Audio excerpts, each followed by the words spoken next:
नमस्कार, मैं श्वेता आपका स्वागत करती हूँ द इंडिया मूव्स पर देश दुनिया की ताज़ा खबरों के साथ। क्या आपने कभी सोचा है कि देश के सबसे बड़े उद्योगपतियों में से एक अनिल अंबानी जांच एजेंसियों के घेरे में क्यों है? ऐसा क्या हुआ कि प्रवर्तन निदेशालय यानी ईडी को उन्हें सीधे पूछताछ के लिए बुलाना पड़ा? आखिर किन राजों से पर्दा उठ रहा है जो इतने वर्षों तक छुपे हुए थे? 5 अगस्त 2025 को प्रवर्तन निदेशालय ने उद्योगपति अनिल अंबानी को एक बड़े लोन घोटाले की जांच के सिलसिले में पूछताछ के लिए तलब किया। ये मामला सिर्फ एक साधारण पूछताछ नहीं बल्कि एक बेहद जटिल और करोड़ों रुपए के फर्जीवाड़े से जुड़ा हुआ है। आरोप है कि अनिल अंबानी की कंपनी ने बैंकों से हजारों करोड़ रुपए का लोन लिया था, लेकिन उस पैसे का इस्तेमाल उस मकसद के लिए नहीं किया गया जिसके लिए ये लोन लिया गया था, बल्कि इन पैसों को कई शेल कंपनियों यानी ऐसी कंपनियां जो केवल नाम की होती हैं और उनका असली व्यापार नहीं होता, उनके जरिए इधर उधर घुमाया गया और इसका असली उपयोग छुपाया गया। मामला तब और गंभीर हो गया जब जांच एजेंसी को फर्जी दस्तावेजों और बैंक गारंटी के इस्तेमाल के सबूत मिले।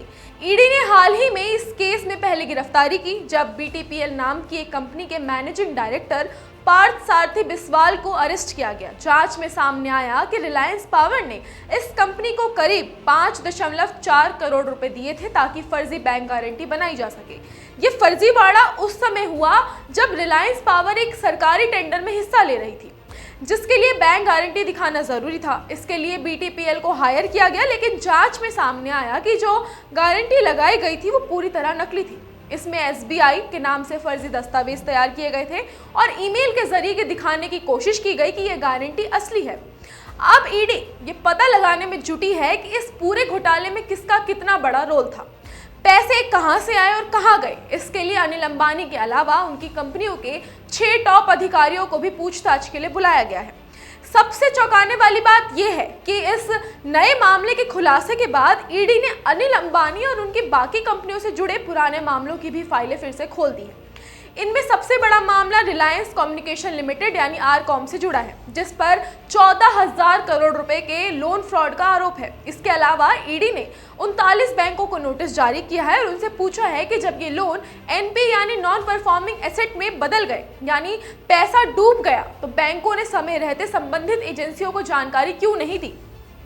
इसमें कैनरा बैंक से जुड़े एक और केस की बात हो रही है जिसमें 1050 करोड़ की धोखाधड़ी दर्ज की गई है। सरकार ने भी संसद में ये साफ किया है कि भारतीय स्टेट बैंक यानी SBI ने आरकॉम को फ्रॉड घोषित कर दिया है।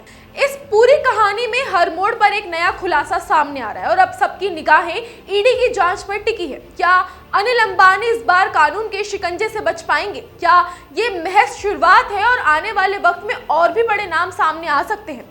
जवाब आने वाले वक्त में मिलेगा, लेकिन इतना तय है कि यह मामला भारत के कॉर्पोरेट इतिहास के सबसे बड़े आर्थिक घोटालों में से एक बन सकता है।